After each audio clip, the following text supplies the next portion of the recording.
Let's jump to Vietnam. I once did a survey of the history books in our school system in West Haven, and they all had the standard myth about our valiant troops defending the valiant Republic of South Vietnam against this aggression from the North. What do you say about Vietnam in your book? Well, of course, what I say about Vietnam goes against the story that you're telling me you found in the history books. You know, the usual story of, you know, we, the United States, are the good guys. Whatever we do in the world is for somebody's benefit, for freedom and democracy and self-determination. And I point out in my chapter on Vietnam that the motives for going into Vietnam were not to bring liberty and democracy to the Vietnamese. They were not even to stop the spread of communism, because that was sort of ludicrous when you thought that here was China with 1 billion people already communist, and here was North Vietnam already communist, and we were going to expend thousands of lives to prevent communism from moving from North Vietnam to South Vietnam.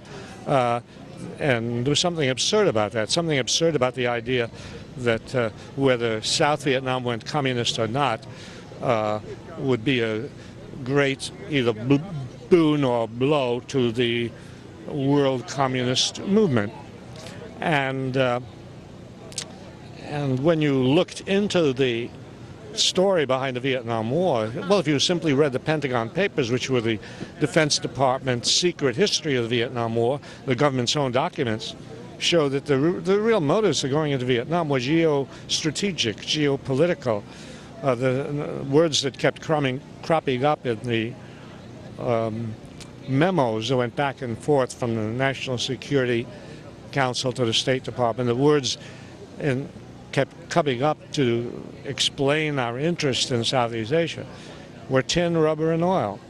That is all those valuable resources in Southeast Asia, and it was thought that having a military base in South Vietnam would be useful in having better access to those strategic materials. In other words, the war in Vietnam was based on the same fundamental economic motives that have generally fueled our wars, just as the war against Mexico in 1846 was not a war for noble cause as was presented to the American people, but it was a war for land, to take a good part of Mexican's territory, which we did at the end of the war. The war against Spain was not really to liberate Cuba, but was to get American corporate power into Cuba and so on.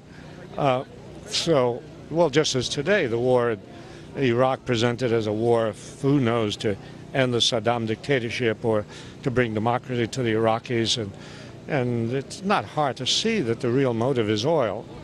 My chapter on Vietnam explores the professed motives for going into Vietnam and the real reasons for going in, and also tries to give some picture of the terrible devastation we caused to the people of Vietnam and the huge waste of life in our country of 58,000 Americans dead for a very ignoble cause. Who comes across the best in your book? Do you have some heroes that we can all admire? Well, the heroes in my book are not presidents, they're not notable political figures. The heroes in my book are working people, labor organizers, socialists, anti-war people. The heroes in my book are Eugene Debs, the socialist who went to prison for opposing World War I, Helen Keller, who also opposed World War I. You know that she's the only socialist, left socialist, on a U.S. quarter?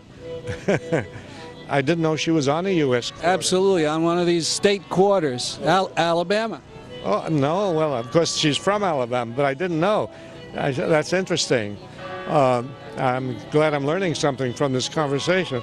But yes, it's interesting that in American education, nobody learns about Helen Keller as a socialist.